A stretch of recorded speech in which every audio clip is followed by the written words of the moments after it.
back to 1978 and bring your shovel. So February 5th, snow arrived, and it continued through to the 8th. 3 weather systems converged off the Atlantic coast, and Maine stood directly in the path of devastation. Winds howled at 50 miles per hour.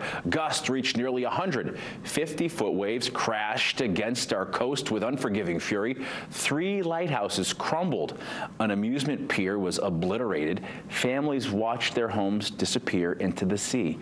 The nor'easter of 1978 tested Maine's resilience and proved what we're made of. Not broken by nature's fury, but strengthened by it.